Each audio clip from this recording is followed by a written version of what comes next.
আসার কথা ছিল। আমি এখন অস্ট্রেলিয়া আর ইজিপ্টের খেলা দেখতেছি।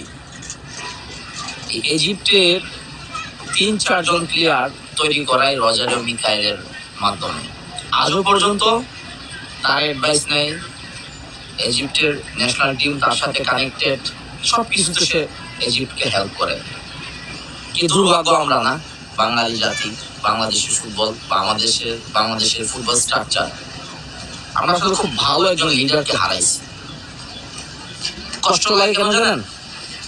যখন এই লিডারগুলোর মাধ্যমে গ্লোবালি ভালো ভালো কাজ সাকসেস দেখি, তখন নিজের কাছে খারাপ লাগে যে কেন আমরা ডিসিশন নিতে সময় নিছি। দেশের জন্য ভালো হয়, দশের জন্য ভালো হয়, আমাদের ফুটবল ভবিষ্যতের জন্য ভালো হয়, তা আমাদের উচিত সবসময় ভালো ডিসিশন গুলা কুইকলি নেওয়া। এত ডিপ্লোমেসি করার কোনো দরকার ছিল না। ভালো থাকবেন।